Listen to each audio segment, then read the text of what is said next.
আমরা ছোট থেকে বাঙালি সমাজই তো মানুষ হয়েছি, তাই না? একটা কথা খুব শুনতাম বড়দের কাছ থেকে, হ্যাঁ, সত্য খাও, মিথ্যা খাও, আল্লাহর কসম খাও। এটা কথা আমাদের দেশে শুনতাম, জানি না আপনারা শুনেছেন কিনা। সত্য হোক মিথ্যা হোক, কার কসম করো? মানে সত্য কসম আল্লাহর করো, আর মিথ্যা হইলেও আল্লাহর কসম করো। যার ফলে আমাদের দেশের লোকেরা এই জাহিলিয়াতের কারণে, এগুলি ইসলাম বিরোধী কথা যে সমাজে ছড়িয়ে আছে, তার কারণে আল্লাহর কসম মিথ্যা করতে কোনো দ্বিধাদ্বন্দ্ব করে না, কোনো আপত্তি নেই, করে ফেলল। কয়েকদিন আগে এক ভাই একটা মাসলা জিজ্ঞেস করেছে, এই মাসলার উত্তর আমি দিতে পারিনি। আপনারা যদি কেউ দিতে পারেন, ফেসবুকের কোনো মুফতি টুফতি থাকেন, তো আমাকে কিন্তু হেল্প করবেন আর কি। আর আমি ফতোয়া দিতে চাই না সহজে, কারণ আমি নিজের আগে জান বাঁচা। আপনার ফতোয়া না দিলে আল্লাহ আমাকে ধরবে না, কিন্তু আমি যদি ভুল ফতোয়া দিতে আল্লাহ ধরবে, এটা ভয় আছে আমাকে। সুতরাং আমি কেন আপনার জন্য জাহান্নামে যাব? দরকারটা কি? আমি যেখানে নিশ্চিত ফতোয়া দিব, না হলে বলবো জানি না। হ্যাঁ, ফতোয়া খুব জটিল, আপনাদের খুব সহজ লাগবে। এক মহিলা ব্যভিচারে লিপ্ত হয়েছে, নাউজুবিল্লাহ,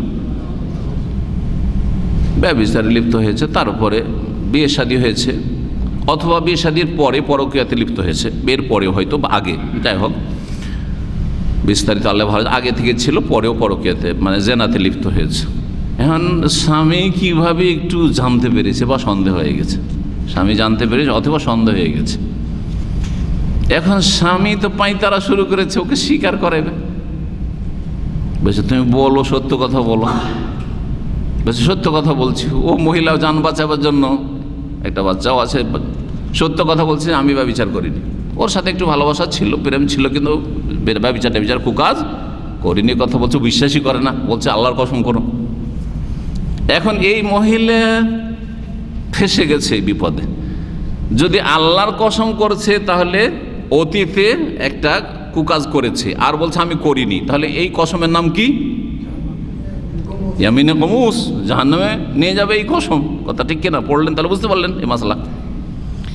আর যদি কসম না করে, না আমি কসম করব না, তুমি বিশ্বাস করো না করো, আমি বলছি, মিথ্যা কথা বললো, কসম করলো না, তাহলে মিথ্যা হইলো, কিন্তু কসমের ওই ইয়ামিনে গমুস হলো না, অন্তত একটা গুনাহ হইলো, দুটা গুনাহ হইলো না। কথা ঠিক না? জি, জান বাঁচাবের জন্য, এর সাথে সংসারটা যেন টিকে থাকে, তালাক না হয়ে যায়, বিবাহ বিচ্ছেদ না হয়ে যায়, বিপদ আপদ না আসে, সেই জন্য মিথ্যা কথা বললো, কিন্তু কসম করলো না। তাহলে একটা হারাম থেকে তো বেঁচে থাকলো। জি, কিন্তু ও বিশ্বাস করবে না, ওকে তালাক দিয়ে দিবে। ওকে কসম না করো তো আমি তোমাকে তালাক দিয়ে দেবো। এখন এইরকম পরিস্থিতি। এখন মহিলা আমাদের এক ভাইকে দাম্মামে প্রশ্ন করেছে, ও আমার পিছনে কয়েকদিন লেগে টেলিফোন করেছে, আর দেখাও একদিন হয়ে গেছে। আমি বললাম যে এই ফতোয়া আমি দেবো না।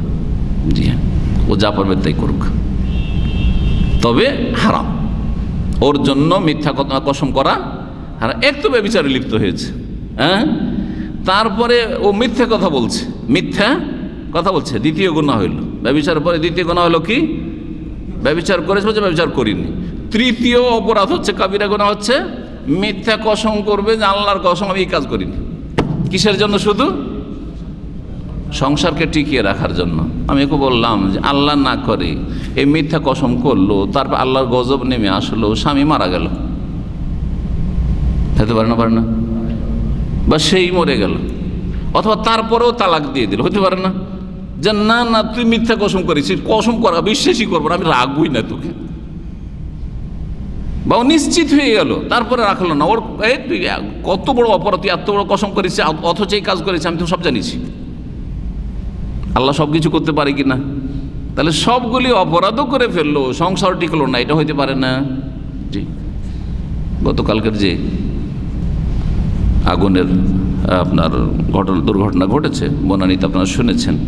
সুবহানাল্লাহ, আল্লাহ মুমিন মুসলিমদেরকে জান্নাতবাসী করে, আর যারা অসুস্থ আহত জ্বলে আছে, বেঁচে আছে, আল্লাহ তাদেরকে দ্রুত শিফা দান করে। বড় দুঃখজনক ঘটনা। ওতে একজনের আজকে সুবহানাল্লাহ খবরটা পড়লাম, ওর ছুটির দিন ছিল, অফ ডে ছিল, ও না গেলেই পারত, গায়েব জানলে তো বেঁচে যেত। ছুটির দিন, ও পরিবার বলছে যেও না, বলছেন না না আমি যাবো, একটু কাজ আছে। ছুটির দিনে গেছে, ওখানে জ্বলে মারা গেছে, আর ফিরে আসে। সুবহানাল্লাহ। তো দেখেন, আপনি মিথ্যার আশ্রয় নেবেন, হ্যাঁ, মিথ্যা কসমের আশ্রয় নেবেন, মিথ্যা কথা বলবেন জান বাঁচাবের জন্য। আল্লাহ যদি না বাঁচান কে বাঁচাবে আপনাকে? আল্লাহ যদি রক্ষা না করেন কে রক্ষা করবে আপনাকে? রক্ষাকারী তো আল্লাহ। কথা ঠিক কিনা? এই জন্য সবসময় সত্যতার উপর থাকবেন। ফতোয়া বুঝতে পারলেন, ফতোয়ার উত্তর কিন্তু এখনো বলিনি। আর যদি কেউ ফতোয়া দিতে পারেন অথবা কোনো শাইখের কাছ থেকে জানতে পারেন তা আমাকে জানাবেন। জাযাকুমুল্লাহ খাইরান। জি, বোঝা গেছে। এই মহিলা কি বিবাহ টিকানোর জন্য মিথ্যা কসম করতে পারবে না পারবে না? এই হচ্ছে সওয়াল, জিজ্ঞাসা। উত্তর নেই।